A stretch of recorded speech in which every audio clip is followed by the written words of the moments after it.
Thursday of the fourth week of Lent. A reading from the book of Exodus.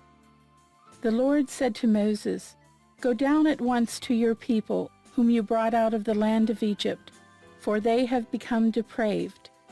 They have soon turned aside from the way I pointed out to them, making for themselves a molten calf and worshipping it, sacrificing to it and crying out, 'This is your God, O Israel, who brought you out of the land of Egypt.' The Lord said to Moses, 'I see how stiff-necked this people is. Let me alone then, that my wrath may blaze up against them to consume them. Then I will make of you a great nation.' But Moses implored the Lord, his God, saying, 'Why, O Lord, should your wrath blaze up against your own people, whom you brought out of the land of Egypt with such great power and with so strong a hand? Why should the Egyptians say, with evil intent he brought them out, that he might kill them in the mountains and exterminate them from the face of the earth? Let your blazing wrath die down. Relent in punishing your people. Remember your servants, Abraham, Isaac, and Israel, and how you swore to them by your own self, saying, 'I will make your descendants as numerous as the stars in the sky, and all this land that I promised, I will give your descendants as their perpetual heritage.' So the Lord relented in the punishment he had threatened to inflict on his people." The word of the Lord. The response is, "Remember us, O Lord, as you favor your people." Our fathers made a calf in Horeb and adored a molten image.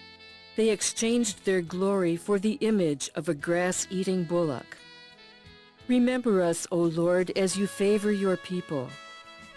They forgot the God who had saved them, who had done great deeds in Egypt, wondrous deeds in the land of Ham, terrible things at the Red Sea. Remember us, O Lord, as you favor your people. Then he spoke of exterminating them, but Moses, his chosen one, withstood him in the breach to turn back his destructive wrath. Remember us, O Lord, as you favor your people. A reading from the Holy Gospel according to John. Jesus said to the Jews, "If I testify on my own behalf, my testimony is not true. But there is another who testifies on my behalf, and I know that the testimony he gives on my behalf is true. You sent emissaries to John, and he testified to the truth.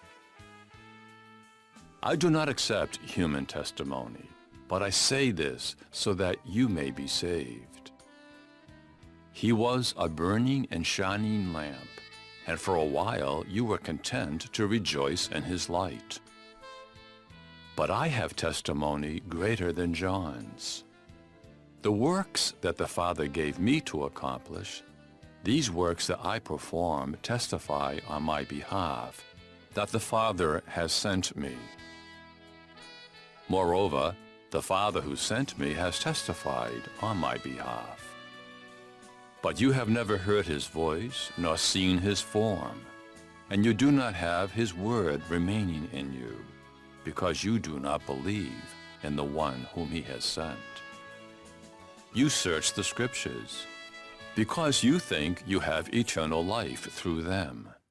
Even they testify on my behalf.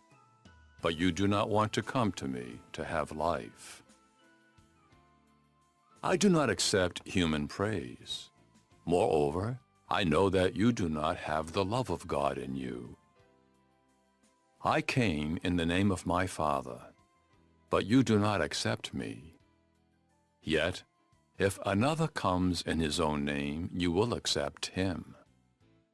How can you believe when you accept praise from one another, and do not seek the praise that comes from the only God? Do not think that I will accuse you before the Father. The one who will accuse you is Moses, in whom you have placed your hope. For if you had believed Moses, you would have believed me, because he wrote about me. But if you do not believe his writings, how will you believe my words? The Gospel of the Lord.